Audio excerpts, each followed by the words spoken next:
حضرت زبیر صاحب ناست دی د هغې نه هم یو کلام تاسو ته ډالۍ کوو د پاڅون رسالې ایډیټر هم دی او ډېر ښکلی شاعر زموږ ډېر مینه ناکه ډېر پښتون د اندیش صاحب جانشین دی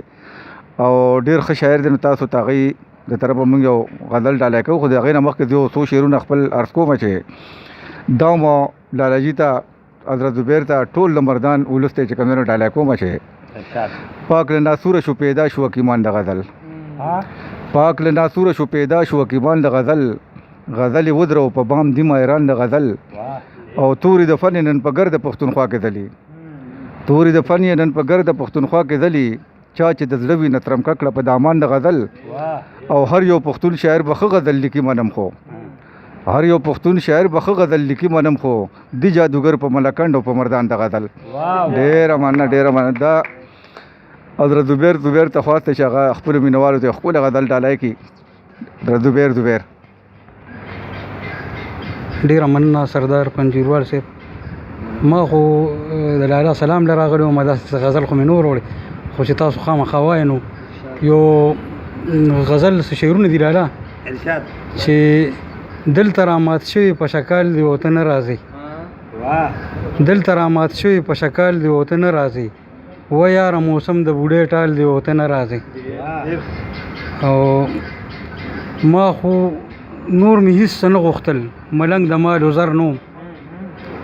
نور مې هېڅ څه نه غوښتل ملنګ د مال و زر نو کړه مې پتا د مینې سوال دی ورته نه راځي. او بل شعر دی چې یو خوا د ځوانۍ ژوند په شتاب دی حیران کړی یم یو خوا د ځوانۍ ژوند په شتاب دی حیران کړی یم بل خوا مخامخ وینم زوال دی ورته نه راځي. او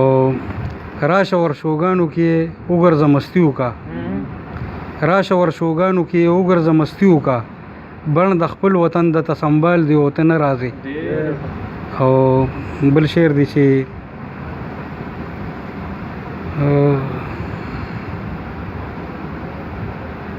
ستا د مینې نښې نښانې مې سنبال کړي دي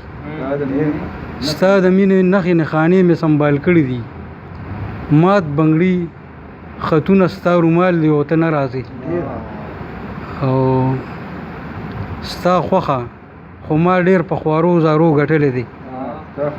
ستا خوښه خو ما ډېر په خوارو زارو ګټلې دي تاله مې راوړې ریښمین شال دی ورته نه راځي.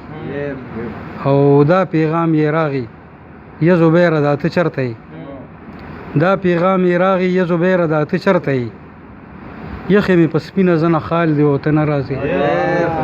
دلته رامات شوي په شکال دی ورته نه راځي.